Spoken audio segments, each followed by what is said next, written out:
করবেন, বেশি বেশি শেয়ার করবেন, যেহেতু আল্লাহ তাআলা তাকে এমনকি ফটিকছড়িতে আমাকে এমন কেউ চিনত না, একমাত্র হযরত মাওলানা মুলি ইব্রাহিম কাশেম আল কাদেরী মজাদুল আলী সাহেব, উনের আবাদানে, উনের সাথে থাকার কালীন, উনের সাথে চলাফেরা করার কালীন আমাকে অনেক মানুষে চিনত, অনেক মানুষের সম্মান করত যখন আমি উনের সাথে যখন থাকতাম।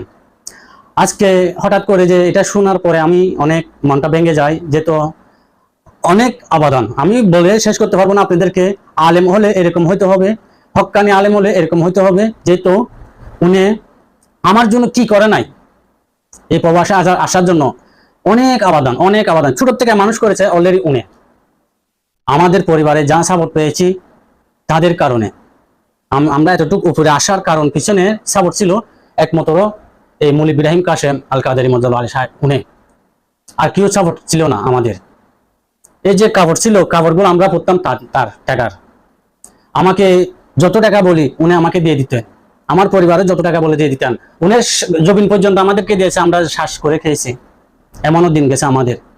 উনের ঋণ আমরা কখনো শোধ করতে পারবো না, জীবন গেলেও শোধ করতে পারবো না, যেহেতু আমরা অতীতের কথাগুলো এখনো মনে রাখছি, কিন্তু আমরা বড় হই নাই, তাদের থেকে আমরা বড় হইতে পারবো না। মুখে বললেও হবে না, জনগণে বললেও হবে না, তাদের ঋণ আমরা শোধ করতে পারবো না। সবাই ওনার জন্য দোয়া করবেন। উনের সুন্নি আলেম যারা, সুন্নিয়াতের ভালোবাসার মানুষ যারা ভালোবাসেন, মানুষ একজন সবার জন্য প্রিয় হতে পারে না, মানুষ একজন সবার জন্য ভালো হতে পারে না, কারো ভালো হবে, কারো করা হবে।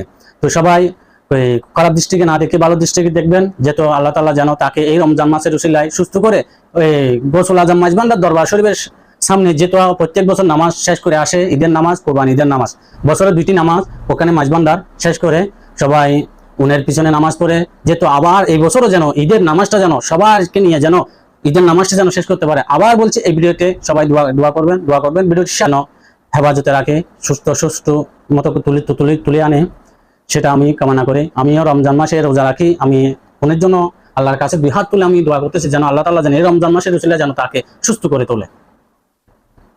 খুদা হাফেজ।